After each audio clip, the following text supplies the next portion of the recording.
Well, well, well, it's you again. Welcome back. You want to know what's happening in cryptocurrency, and I have gone ahead and collected as many different topics as I think you'll find enjoyable to go ahead and show you what is happening in cryptocurrency today. If you're new, do remember to subscribe. If you enjoy this show, do remember to hit a like button. It helps the algo gods feed you the right content, you know? If you want to stay on top of this, I mean, as we talked about in the last video, there are frequently important airdrops, there's important security things you need to be aware of, and I do try to collect some of the more valuable pieces of information that will benefit as many people as possible. So do remember to show up and hopefully share as well in whatever I miss in the comments. It'll help out the entire community.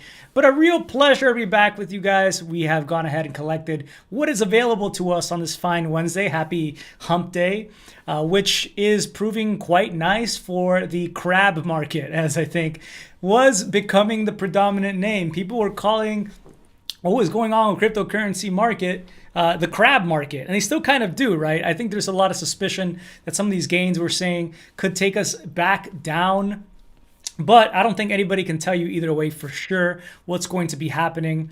I'm hearing that there is more reason for hope here. There is, in fact, more reason for optimism if you're looking at the macro picture, you're looking at what central banks are doing and what others are saying.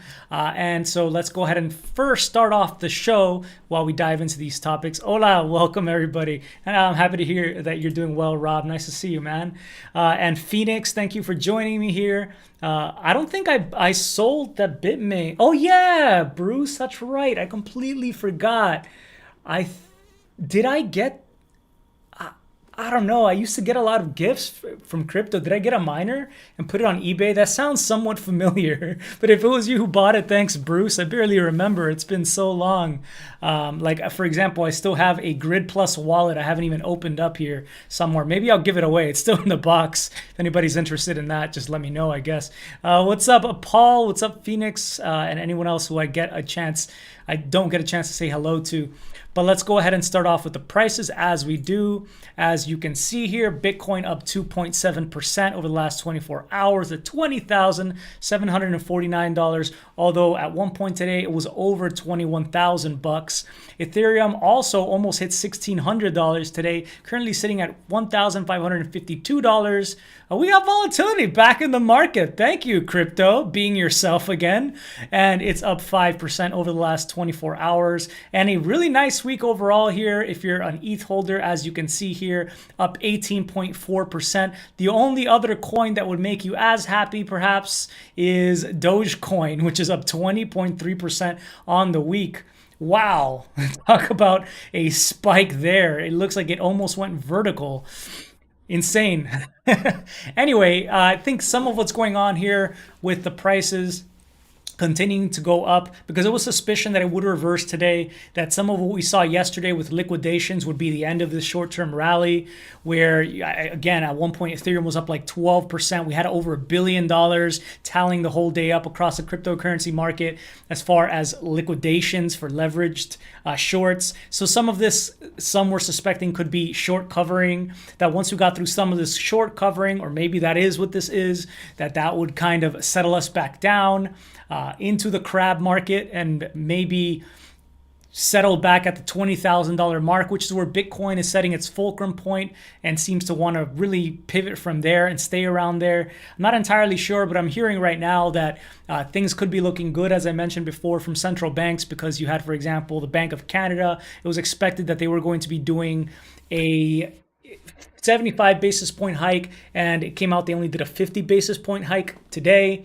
And following that news, the U.S. Census Bureau did give us news also on housing, down 10.9%, quite unexpected over the last month, back in September. So that showing weakness potentially in the housing market, maybe the economy. That would mean that maybe the Federal Reserve would have to follow course with what's going on with the Bank of Canada. And more we're hearing from analysts who look at the Fed projections, and they're lowering the projections going through next year for how high the Fed will be able to hike rates before some potential pivot.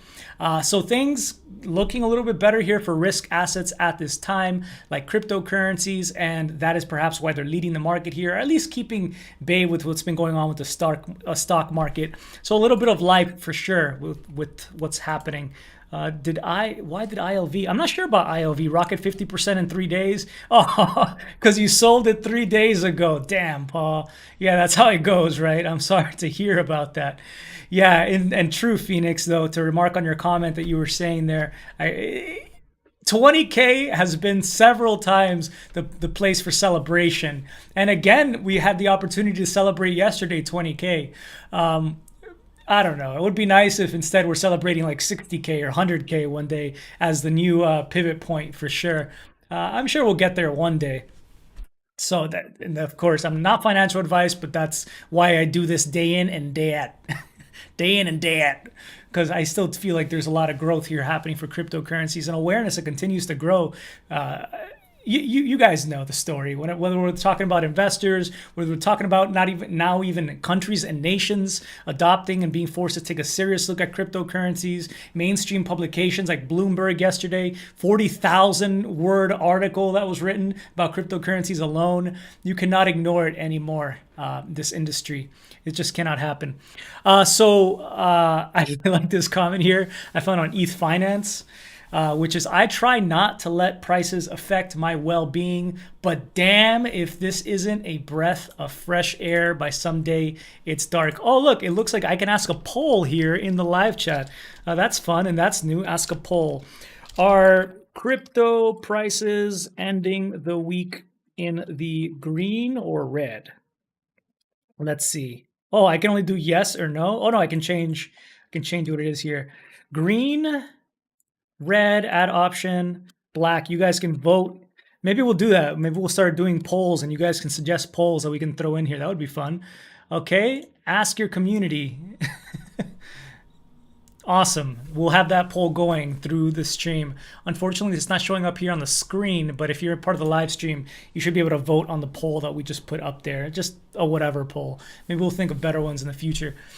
But yeah, I guess it is interesting. What do you guys think? Green or red? So Dr. Craig S. Wright, he is back on Twitter. He is, as you know, involved in all sorts of different legal battles against people who defame him because they claim he is not Satoshi, which he has yet to prove definitively that he is, and he's running out of court trials, right? He fought Peter McCormick, he fought Hodlonaut, although he still has one more trial with Hodlonaut to go in the UK, but it looks like he's getting scared that he might not have time in court against his detractors, or at least those who, don't just accept his whatever he says at face value. But he is now picking on OG Bitcoiner Jameson Lopp, as you can see here, at 6 in the morning. That's Pacific time, of course. I'm here in California, but he had tweeted out, "Mr. Lopp, you will be happy to know your blog will be featured in a court with reference to misrepresentation. Your claims are beyond negligence, and you claim to be an expert."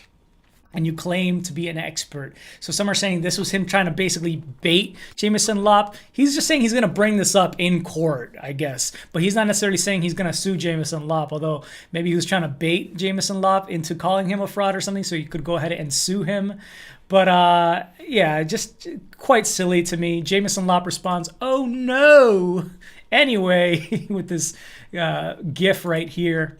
And he also told Craig, "You should really spring for Twitter Blue. Your typos could really benefit from that edit button. A man of your means should be able to afford the $5 a month cost." And later on, Jameson Lopp also did say, "Hey, Calvin Ayer," tagging co-founder of nChain, who is Craig Wright's buddy, right? They're I don't know, for some reason Kelvin Ayer loves to pick on me on Twitter. He did for a while. Thankfully he's not doing that anymore. "Hey Calvin Ayer, your pet clown got out of the corral again and wants to burn more of your money on lawyers." That's pretty much where they burn their money these days, as far as I know. I'm just joking as far as the, don't sue me. Don't sue me, Craig Wright, for any of my own jokes and jests here. But anyway, continuing on, so we do have quite a bit to get through, so I should probably expedite this for you guys. It's been 41 days since the merge, said Anthony Sassal. If Ethereum was still on proof of work, there would be up to 488,000 ETH that miners would be able to dump into this pump. Instead, net issuance is only 1,300 since merge, and stakers can't sell any of that yet, and you're still bearish. Actually, it's even more bullish than this because the proof of work number above includes the burn. Without the burn included, ETH going to miners would have been around 550,000 to date since the merge, so without EIP 1559. And it's actually changed even for the better since Anthony tweeted that out. As you can see, the current supply change counting the burn is only at 973.79 ETH updated in real time there since the merge. So less than 1,000 ETH basically out in the wild that can't even be sold since the merge. And yeah, if you simulate for proof of work, that would have been almost 500,000 ETH that miners would have had to use to pay for electrical costs, hardware costs, maintenance, facilities, staff, you name it. And that just does not have to happen anymore. It's definitely a far cry from Bitcoin, which does still have to pay a sizable amount for its security at this time. So yeah, quite phenomenal to see this happening. I think that's part of the reason that you're seeing, and I firmly feel like once we enter some sort of bull market, the ratio of ETH versus BTC is going to be so much sexier than it's ever been in ETH's favor. So I find it difficult to imagine a scenario where I would prefer, from an investment standpoint, to hold Bitcoin versus ETH as we see some of this get factored in, some of these some of these crypto economics that have been at work for some time. So I think it's going to be an exciting time to be involved with ETH. Money attracts interest, it attracts more development, it attracts new innovation, you could even say. So this, I think, is going to keep the chasm that ETH has created ahead of other layer twos only growing from everything that I can see. Of course, things could always change, and I'm still open to something changing with regards to that, but ETH still looks like the leader, at least in my regard. So really nice to see that. So, nice to have you, George. Hello, everyone who's joining us. I found this article that just came out on CoinDesk. It turns out one of the biggest political contributions ever took place back in July when Jeffrey Yas, this individual here on this, $100 bill? He's a billionaire quant trader, Jeffrey Yas, and the co-founder of Susquehanna International Group, this trading group that's based, in Pennsylvania in Boston, I believe it is. And Philadelphia. I'm so sorry, I'm way off there. They're in suburban Philadelphia, and it's a major market maker quant trading firm. They donated 100 Bitcoin in early July to a pro crypto freedom. They're called the Crypto Freedom PAC. So PACs basically are super coalitions to help certain politicians. And this crypto PAC is to try to fight government regulation, something that I think we're trying to be convinced of is necessary. Like CoinDesk was tweeting out themselves earlier today about some sort of interview they did and how more and more of retail and people are demanding crypto regulation. I don't think anyone with their head on straight is asking for more regulation. I think those who want to continue to be the middlemen in the center, who have financial interests in having that sort of position, or are some sort of politician that could benefit from sort of thing, those are probably the people who want to regulate cryptocurrencies. I don't think anybody in their right mind is like, oh, I want it to be more difficult for me to do what I want to do with crypto. Oh no, I don't know how to do research. Oh no, I want I want safe investments. When somebody has to tell you what an investment is and hand it to you on a plate, you can basically assume that there's not going to be any sort of alpha. You're not able to get some sort of huge mad gains because everyone is privy to that, and it kind of makes the playing field a little bit more level. It has so much wrong with that kind of statement that it's kind of ridiculous to me that we're trying to be convinced almost by even crypto media that regulation is necessary, by FTX founder Sam Bankman-Fried. It's quite ridiculous to me. Like, no, that's not what crypto was born out of. I'm pretty sure Satoshi is rolling in his grave, if he is in the grave, right, and not frozen or something. Hey, Mehdi, thank you so much. It was nice to see you like my tweet earlier. I was thinking about you. Hope you're doing well with the fam, bro. Miss you. But anyway, Jeff gave 100 Bitcoin back in early July. This was the largest ever Bitcoin denominated political donation ever, according to the Federal Election Commission. And it was actually, despite being $1.9 million that was donated, it was the 5th largest contribution out of all the contributions that were given back in 2022. This one by Jeffrey Yoss was the 5th biggest one. Right behind, it says here, crypto exchange titan Sam Bankman-Fried. So is someone who is also trying to sway political power, right? Trying to influence the politics.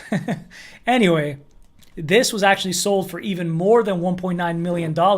This Crypto Freedom Pack really did know what they were doing because they were able to sell even more. Let's see, they were able to sell in tranches $2.6 million rather than $1.9 million. So they did quite well for themselves there. They did need the money, they said, for the race, although they had an argument over whether they should hold on to it. You always hold your Bitcoin, you never sell it, right? Whatever, they sold it in this case. If it's supposed to be money, then it should be used as money, dang it. I don't know who else thinks Bitcoin should still be money. I don't know. That's another bit of propaganda that has entered, right? Bitcoin's not supposed to be money. It's supposed to be a store of value. Okay. Think what I want you to think. So Elon Musk is, as we know, possibly closing his Twitter deal this Friday, as early as this Friday. He has strolled into Twitter headquarters and shared a video with us. And I thought it was pretty witty. Let that sink in.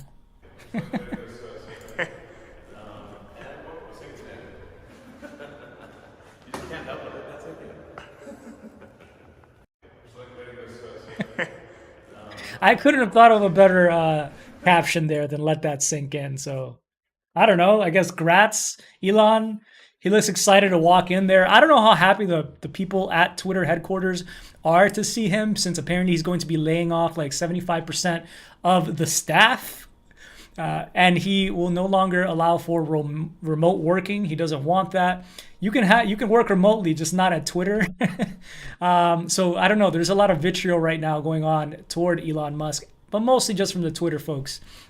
Anyway, it'll be interesting to see how the platform where a lot of crypto information is disseminated first, how that evolves as we go forward here.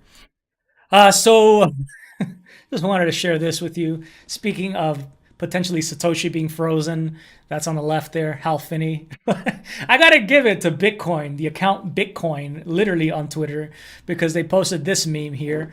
Proof of work, proof of stake. So you can see Vitalik there on the right and Hal Finney on the left. Yeah, Hal Finney, potentially Satoshi Nakamoto, developed ALS, and he was not able to move. He was writing his last blog post with his eyes using like laser technology. He was an adamant runner right before he unfortunately could no longer use his legs or most of his body, right? So, yeah, I get a point for Bitcoin here from the Ethereum folks. You got this one. But overall, I think we got some good memes too. I don't know. Meme game, we got to pick up our meme game, Ethereum guys. There's the full picture here with Hal Finney. Not gonna lie, it's pretty sexy from the waist down. Got to give it to him. Anyway, Meta, Facebook, speaking of social media platforms, is down quite a bit. And the reason I think they're part of the crypto discussion is because they were potentially trying to launch their own stable coin or their own cryptocurrency or have their own wallets. And it's almost like they're really trying to be relevant and part of every discussion besides like fixing social media. It seems more like they're more interested in trying to stay relevant with the metaverse, where they apparently are They have been planning to spend 10 to 15 billion dollars a year over the next 10 years, so over $100 billion to go into this idea of the metaverse when they kind of pivoted their entire company towards this idea of a metaverse, and it has not panned out for them very well. Their stock price is down over 15% over since the after hours period began today, and they are at a price, as you can see here, about $114.20. It says here October 2022, down like a 3x. It looks like from October 2021, where they were at $312.20, a 65% decrease in the price of this, and back at levels that we saw 6 years ago. So if you bought Facebook 6 years ago, you haven't made a penny. That is quite insane. As it says here, they've announced a $3.7 billion loss. Their metaverse division, the Reality Labs it's called. So they have different divisions, a bunch of them, right? They own Facebook, Instagram, Messenger, WhatsApp. And overall, those other apps posted a net income of roughly $9.3 billion during the quarter, although that's still down 28% year over year here, according to Blockworks. But just looking at their metaverse or Reality Labs sector there, whatever you want to call it, they're down nearly $3.7 billion in the third quarter, and that's expected to grow significantly year over year. They do think it's going to take a while to see revenue from this finally come in. But folks are just saying, man, you're like doubling down on what seems to be a bad direction. They were basically giving away their VR headsets for, what was it, $399, and they were doing that at a loss. They've since had to increase substantially the price of those headsets because that also has not worked out for them. I don't know. It's just not looking very good here for Mark when it comes to how the company's prospects for growths with their current direction seems to be. Had to bring that up. Anyway, we'll move on from Facebook. Let's take a look at this Glassnode. I found that this came out actually 2 days ago on October 24th. So it's not completely relevant. It's a report by Glassnode who looks at crypto and different metrics to try to determine prices and gauge different things. So they were doing a case for Bitcoin bulls and bears, and they had quite a few charts to go through here, but I pulled out some that I might seem interesting. It looks like active addresses. It's kind of like actually the chicken and the egg. We don't know if active addresses come first or the price comes first. I think they might go hand in hand, although I suspect that it's probably price that comes first before active addresses start climbing, right? Because that's how people start hearing about crypto again, Bitcoin. Oh, wow, I thought that crypto was dead after ICOs. Oh, no, it's not. Let me get back in. Oh, I thought cryptos were dead after NFTs. Oh, it's not. Okay, let me get back in. And then they start having active addresses. But what we can see here is that active addresses appear to have flattened out for the most part, just like the price. So perhaps because of the flattening addresses, that's why the price is flat. You could also argue that, the other half as well. The Bitcoin percent balance on exchanges, however, is interesting because we have had in October the supply of Bitcoin drop on exchanges by 0.86% of the entire supply. So the balance that was held on exchanges dropped by 123.5 Bitcoin in October. So that's here in the red. Quite a huge drop, taking us to levels back around January 2018. So we've basically erased the entire balance that was deposited onto exchanges and gone back to that level. When we were at that level in 2018, though, prices did crash. That was the beginning, really, of that bear market at that time. So I don't know if we're going to have to head back down to this level around 9% again before we retrace, although I doubt it because Bitcoin just doesn't work like that. For the most part, we see charts like this tend to go up and to the right. So I would imagine it'll be a higher number than, whatever that number was in, it looks like January 2019 here. And also the balance on Coinbase specifically dropped sizably, as you can see here, since March of 2020. In March of 2020, they had 1.017 million Bitcoins, over a million Bitcoin of the 21 million total Bitcoin that will ever exist. Yeah, I guess not super centralizing, but still that's dropped off 48.4%, where they currently, Coinbase, have only 0.524 million Bitcoin, for so 524,000 Bitcoin, a huge balance loss of 41.6 Bitcoin, net balance decrease of 48.4% rather. Anyway, I just thought that was some interesting stuff. If you guys care about the data points, sometimes it can give us hints about what's going on here. But this is 2 days old. I in crypto, that's kind of a lifetime. There are those that are saying, I don't change my mind based on, a day or two of price action. And I think that is generally the best way to go here. There's still a lot of suspicion that we could have one final drop here. Like, there's some analysts that have expected we're going to see $21,000 before dropping off all the way down to like 14,000 being the final capitulation. So if that is the final play, that is going to be coming up very soon. And according to some, that will be the final discount. And probably, if that does happen, an absolutely great time to be picking up one of the world's most limited assets. So we will see. But I wouldn't bet that that is going to be happening anyway, either way, as I've said. So we have an issue with Ethereum as well, where it's just taking longer if you're trying to use sanctioned transactions like Tornado Cash. You're using the smart contract, you're mixing stuff up, you're trying to get those transactions through. It's taking more than double the amount of time now because quite a huge amount of the blocks are compliant. It's not even compliant, right? Whatever, they are self-compliant. They're not including these transactions. About 64% of the blocks that have been coming out are done through these MEV boost relays that allow people who mine, or individuals, whatever, validators, to get a little bit bigger of a boost by having the transaction ordering being done by another piece of software. Flashbots seems to be the most popular one here, and Flashbots does abide by the sanctions, and it's resulted in what's being called censored transactions on behalf of these MEV relays. It is troubling to see that this number is growing, although it is unlikely, as others are pointing out, that it'll ever reach 100%, where like you literally cannot do anything and suddenly Ethereum is completely censored. It's just not at that point yet. You can still do those transactions. It's just taking longer, and it's again extremely unlikely that you'll be completely censored at some point, especially before different proposals that are currently being worked on and studied and specified and possibly set for inclusion, like proposer builder separation, are included into Ethereum to allow for better situations with this. So yeah, you can see that the percentage of blocks proposed by Flashbots, again, censoring MEV Boost Relay, has grown sizably, and right now they're sitting at 56% of the blocks proposed versus others.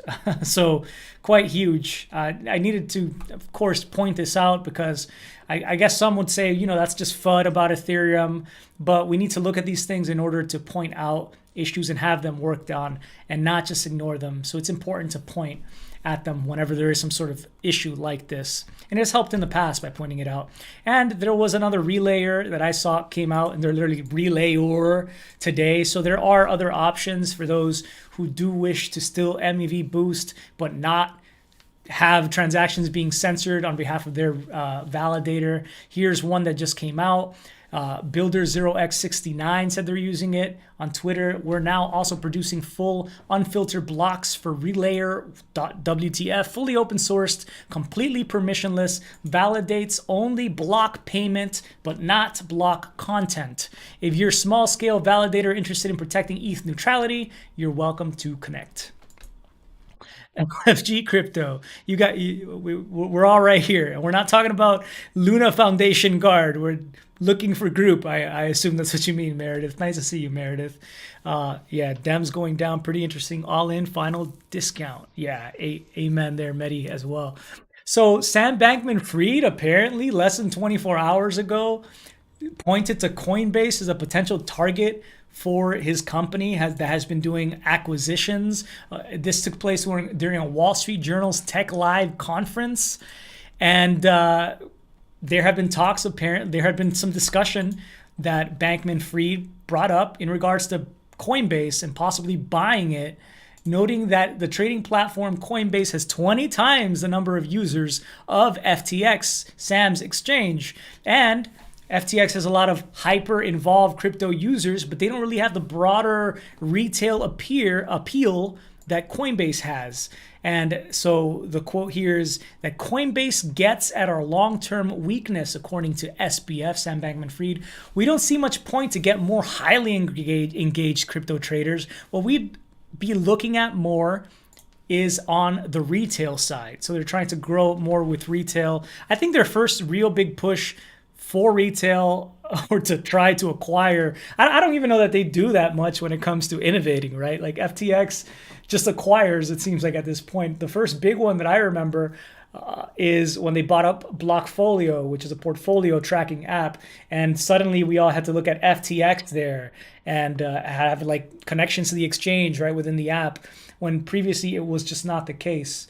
So I'm sure FTX is milking a lot of portfolio data and use that to maybe even help their own business. I have to wonder about that. Someone else who is wondering a lot about FTX, and by the way, I find it quite unlikely that they would be able to buy Coinbase. If Coinbase has 20 times the users, right, why would they just cede over to this guy? I don't think that's something that Brian Armstrong and his team are likely to do. FTX isn't even public in the same way, right, as Coinbase. So this is just, I think, talk, right? I don't know. Maybe he's just trying to stay relevant in the news. But someone who's not so privy, so happy about him in regards to him is BitBoy Crypto. So BitBoy is calling out Sam Bankman-Fried again. He wrote here on Twitter, one man wants to control the entire space, the crypto space. Going to be hard for him to control it from prison because that's where this is heading. He's going to have to have me killed to shut me up. The evidence is overwhelming. This man is an absolute criminal. It's all going to come out. So he has just really hyper kind of focused here on Sam Bankman-Fried. Yeah, he had some bones to pick with Brian Armstrong and for some reason Ryan Sean Adams, but his real target appears to be Sam Bankman-Fried, and he claims to have inside information and that he is going to take down Sam. So I don't know. Maybe Ben really does know something. That would be really cool to see happen, I guess. And it's definitely helping Ben Armstrong after some bad PR, again with some lawsuits, to look a little bit more for the people and like he cares about the space overall. So that's cool. That's cool. I don't like to see hate. I like to see love. I preach love, man. Anyway, I'll finish with our quote of the day. I hope you guys enjoyed the show as always on this fine Wednesday, and I hope you found it somewhat valuable. Again, please remember to hit the like button if you have yet to do so. Please share the video if you can on your favorite subreddit or like a section of a video in some sort of conversation. You can right click and like timestamp to a certain section if you want. It really is invaluable, and I thank you so much for that if you do. And I'll finish with a quote here, which is, go as far as you can see. When you get there, you'll be able to see further, by Thomas Carlyle. I like that one. I like that one a lot. So take care, everyone. I hope you have a fantastic rest of your day and stay cryptic. Peace.